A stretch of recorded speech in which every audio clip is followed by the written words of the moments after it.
So the season finale of Noah Hawley's Alien, Earth, Episode 8, The Real Monsters. This wasn't just an episode, it was a declaration. A violent, poetic, and long-awaited shift in power that redefines the entire series. We'll be dissecting the major payoffs, the chilling Easter eggs, the unresolved mysteries, and what it all means for the future of the Alien universe. But before we diving deep, spoiler alert. So grab a cup of coffee, make sure the lights are dim, and let's pull back the layers on this masterpiece. The episode opens not with the living, but with the dead. The shot of Arthur's body washed up on the beach is a powerful piece of visual storytelling. It serves multiple purposes immediately. First, it's a cold reminder of the cost of the preceding episodes. Second, it directly foreshadows the finale's biggest twist, the return of Arthur as a host for the Trypanohincha ocellus, the eyeball creature.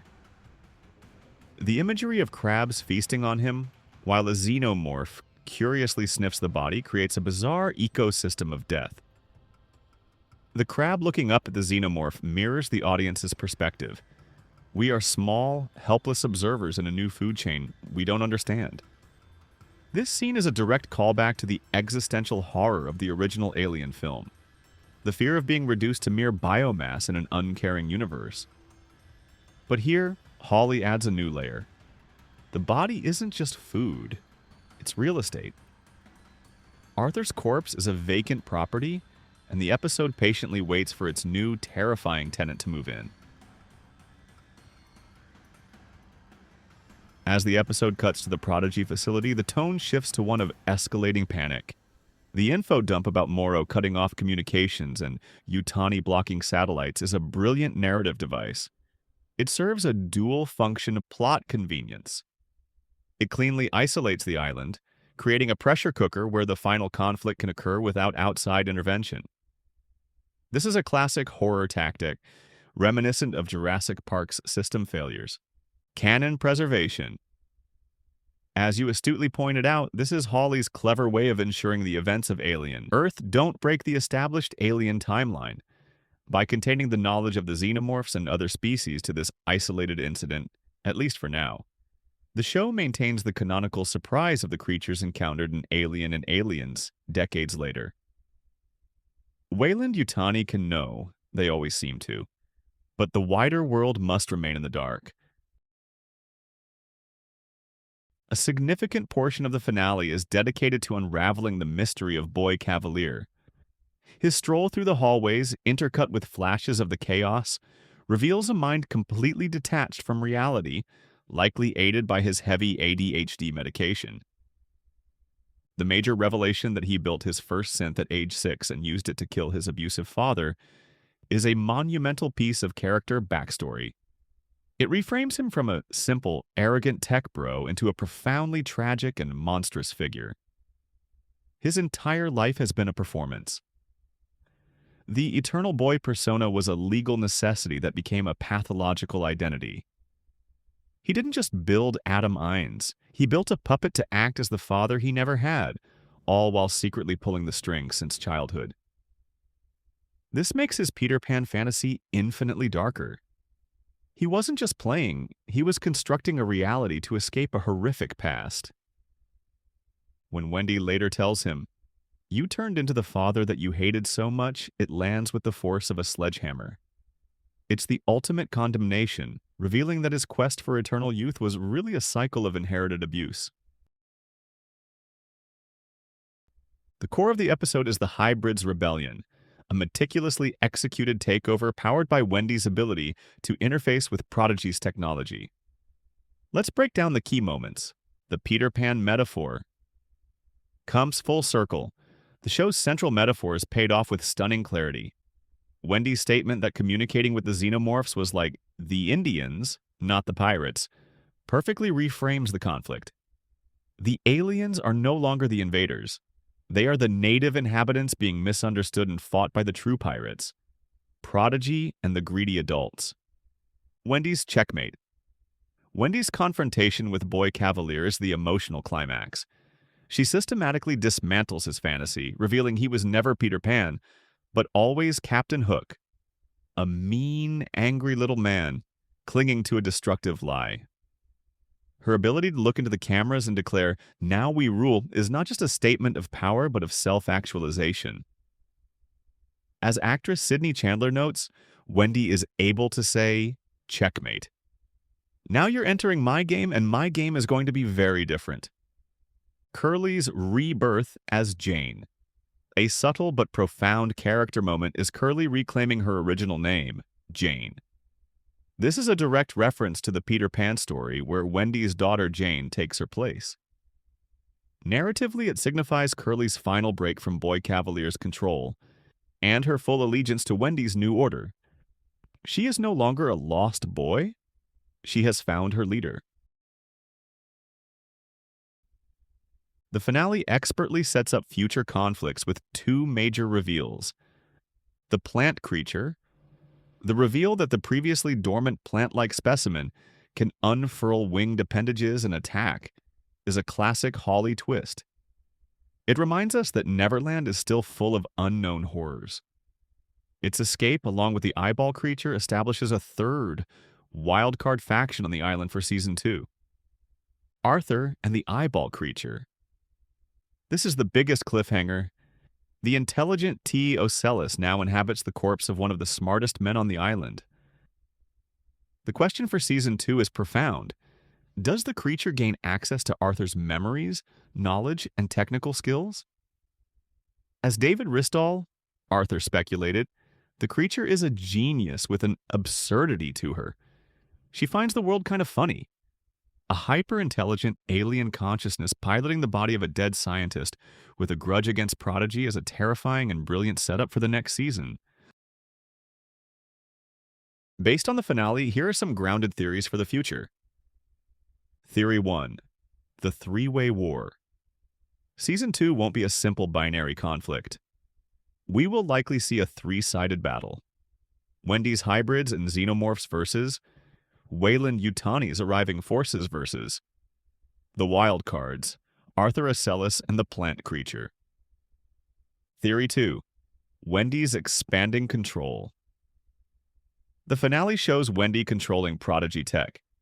It's logical to theorize that her abilities will evolve in Season 2, potentially allowing her to hack into Weyland-Yutani systems, making her an even greater threat.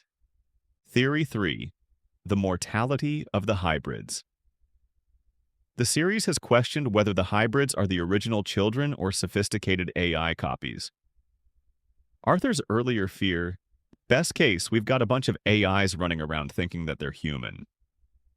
Worst case, we killed 6 kids, remains unresolved. Season 2 may force the hybrids to confront this existential truth, potentially destabilizing Wendy's rule from within. Before we arrive at our final thoughts, it's crucial to examine the lingering questions the finale deliberately plants. These aren't plot holes. They are narrative hooks designed to fester in the audience's mind until Season 2. 1. The true nature of immortality. The series has masterfully maintained ambiguity around the central procedure. Are the hybrids the continued consciousness of the original children, or are they sophisticated AI copies, as Arthur feared? The finale leans into this by having characters like Wendy's brother Joe mourn the original Marcy while building a new relationship with Wendy. This philosophical dilemma is the show's ticking time bomb. If the hybrids discover they are merely copies, would it shatter their newfound solidarity? Could it be used as a weapon against them by Weyland-Yutani? This question strikes at the very heart of their identity and right to rule. 2. The limits of Wendy's power. We've seen Wendy command Prodigy's technology and the Xenomorphs with growing confidence. But what are her limits?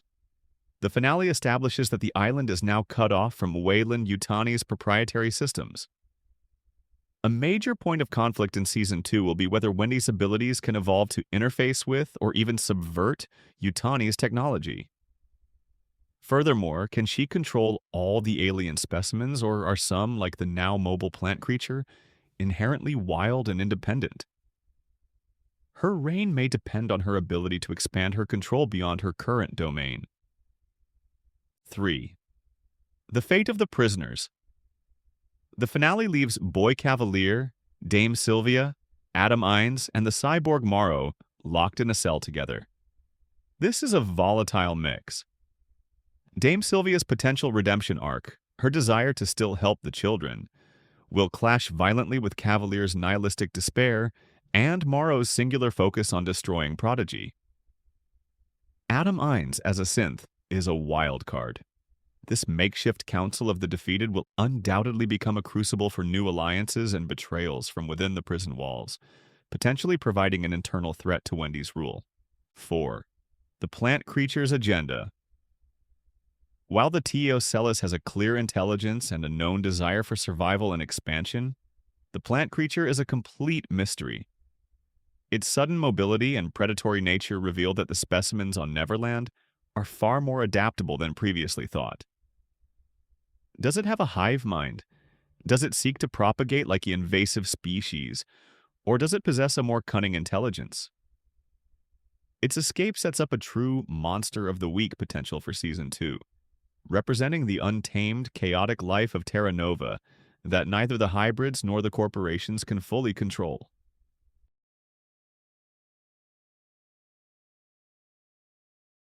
The title, The Real Monsters, is a thesis that resonates on every level of the finale.